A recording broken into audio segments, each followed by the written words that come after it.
Hi, everyone. Welcome back to Tony on Real Estate Education.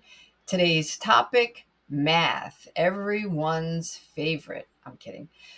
So let's break down some of the most missed real estate math questions, and I promise I will make it make sense. These are the ones that students tend to overthink and really under practice, and then they panic when they get to the exam. So let's fix that. We don't want that to happen. So let's get started. Okay, so here is our first question. A home sells for $375,000. The broker gets a 6% commission. How much is the total commission? This is a bread and butter question. So here's how to think about it. Take the sales price times the commission rate. That's it. $375,000 times zero point zero 0.06. We have to move that decimal, put 2 points to the left, and we will come out with 22,500. So the total commission paid is 22,500.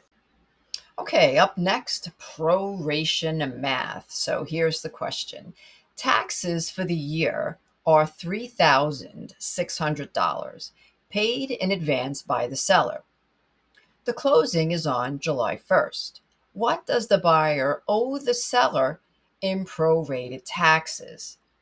So, if the seller, this just makes sense, right? If the seller pays the taxes for the whole year, and then you have a buyer who's going to buy the property on July 1st, they're going to owe the seller back taxes from July 1st to December 31st. That would just be fair.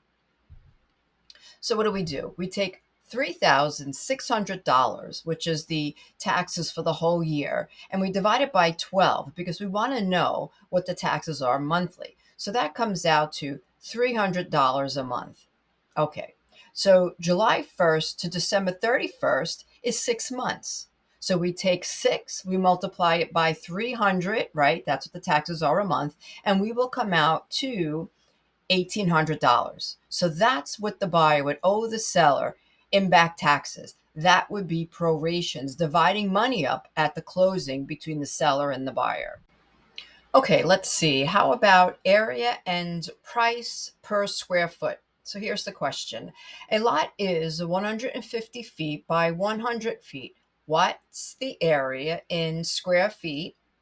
That's the first question. And then the second part says, if it's selling for $4 square feet, what's the price?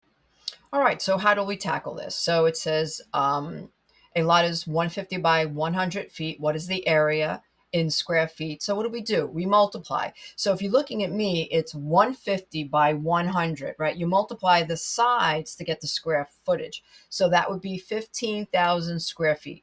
Okay. Then the next part of the question says, if it's selling for $4 a square foot, then what's the price? So you would just take that 15,000 and multiply it by 4, and it comes out to $60,000. So what is the price? $60,000. Okay. Transfer tax math. Okay.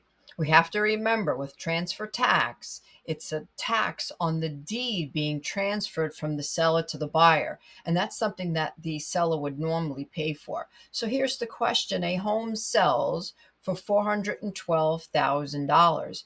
What is the transfer tax? There is an equation that we need to remember. Do you remember that from class?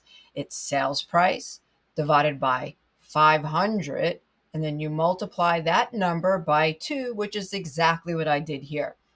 $412,000, that's the sales price.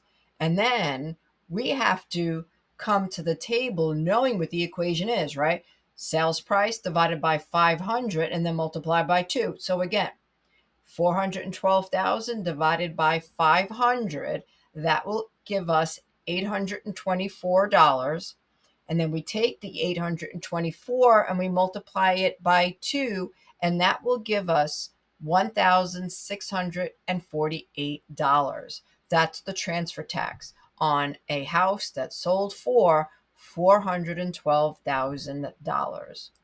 I hope you enjoyed that video. Before you go, I would like to share something exciting. I'm working on a brand new membership program designed specifically for real estate students and brand new agents. It's still in the early stages, but if you've been learning from these videos and want to go even deeper, you'll definitely want to be a part of this. So subscribe, stay connected, and have a great day, everyone.